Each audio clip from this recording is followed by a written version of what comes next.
ಕೇದಾರನಾಥ ದೇವಸ್ಥಾನ ಯಾಕೆ ಭಾರತದ ಅತ್ಯಂತ ಪವಿತ್ರ ಶಿವ ಕ್ಷೇತ್ರದಲ್ಲಿ ಒಂದಾಗಿದೆ ಅಂತ ನಿಮಗೆ ಗೊತ್ತಾ? ಇದರ ಹಿಂದೆ ಮಹಾಭಾರತದ ಒಂದು ಅದ್ಭುತ ಕಥೆ ಅಡಗಿದೆ. ಕುರುಕ್ಷೇತ್ರ ಯುದ್ಧದ ನಂತರ ಪಾಂಡವರು ಯುದ್ಧದಲ್ಲಿ ತಮ್ಮ ಬಂಧುಗಳು ಮತ್ತು ಸಾವಿರಾರು ಯೋಧರ ಸಾವಿಗೆ ಕಾರಣವಾದ ಪಾಪದಿಂದ ಮುಕ್ತಿ ಪಡೆಯಲು ಬಯಸಿದರು. ಅದಕ್ಕಾಗಿ ಅವರು ಪರಮಶಿವನ ಆಶೀರ್ವಾದ ಪಡೆಯಲು ಹೊರಟರು.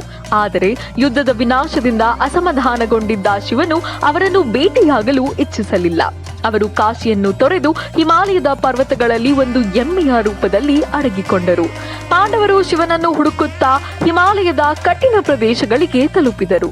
ಕೊನೆಗೆ ಕೇದಾರನಾಥ ಸಮೀಪದಲ್ಲಿರುವಂತಹ ಒಂದು ಎಮ್ಮೆ ಮೇಯುತ್ತಾ ವಿಚಿತ್ರವಾಗಿ ಭೀಮನ ಗಮನಕ್ಕೆ ಬಂತು. ಅದು ಸಾಮಾನ್ಯ ಎಮ್ಮೆ ಅಲ್ಲ ಎಂಬುದು ಅವನಿಗೆ ತಿಳಿಯಿತು.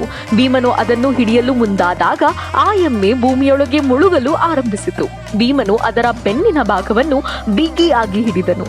ಆಗ ಶಿವನು ತನ್ನ ದಿವ್ಯ ಸ್ವರೂಪವನ್ನು ತೋರಿಸಿ ಪಾಂಡವರಿಗೆ ಕ್ಷಮೆಯನ್ನು ನೀಡಿದನು. ಪುರಾಣಗಳ ಪ್ರಕಾರ ಎಮ್ಮೆಯ ಬೆನ್ನಿನ ಭಾಗ ಕೇದಾರನಾಥದಲ್ಲಿ ಕಾಣಿಸಿಕೊಂಡಿತು. ಕೈಗಳು ತುಂಗನಾಥದಲ್ಲಿ, ಮುಖ ರುದ್ರನಾಥದಲ್ಲಿ, ಹೊಟ್ಟೆಯ ಭಾಗ ಮಧ್ಯ ಮಹೇಶ್ವರದಲ್ಲಿ ಮತ್ತೆ ಜಟೆಗಳು ಕಲ್ಪೇಶ್ವರದಲ್ಲಿ ಪ್ರತ್ಯಕ್ಷವಾದವು. ಈ 5 ಪವಿತ್ರ ಕ್ಷೇತ್ರಗಳನ್ನೇ ಇಂದಿಗೂ ಪಂಚಕೇದರ ಎಂದು ಕರೆಯುತ್ತಾರೆ. ಅದರಲ್ಲೂ ಕೇದಾರನಾಥದಲ್ಲಿ ಎಮ್ಮೆಯ ಬೆನ್ನಿನ ಭಾಗವೇ ಸ್ವಯಂಭೂ ಶಿವಲಿಂಗವಾಗಿ ಪೂಜಿಸಲ್ಪಡುತ್ತದೆ.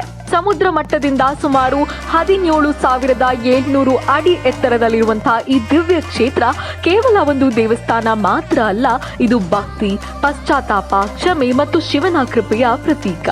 ಅದರಿಂದಲೇ ಪ್ರತಿ ವರ್ಷ ಲಕ್ಷಾಂತರ ಭಕ್ತರು ಕಠಿಣ ಯಾತ್ರೆಯನ್ನು ಮಾಡಿ ಕೇದಾರನಾಥನ ದರ್ಶನ ಪಡೆಯುತ್ತಾರೆ. ಏಕೆಂದರೆ ಇಲ್ಲಿ ಕೇವಲ ಶಿವನ ದರ್ಶನ ಮಾತ್ರ ಸಿಗುವುದಿಲ್ಲ, ಜೀವನದ ಪಾಪಗಳಿಂದ ಮುಕ್ತಿ ಮತ್ತು ಆತ್ಮಶಾಂತಿಯ ಅನುಭವವೂ ಸಿಗುತ್ತದೆ. ಇಂತಹ ಪವಿತ್ರ ಕ್ಷೇತ್ರಗಳ ನಿಜವಾದ ಕಥೆಯನ್ನು ತಿಳಿಯಲು ನಮ್ಮ ಪೇಜ್ ಅನ್ನು ಈಗಲೇ ಫಾಲೋ ಮಾಡಿ. ರೇಡಿಯಂಟ್ ಎಕ್ಸ್ಪೆಡಿಷನ್ಸ್ ಯಾತ್ರೆಯ ಜೊತೆಗೆ ಜ್ಞಾನದ ಅನುಭವ.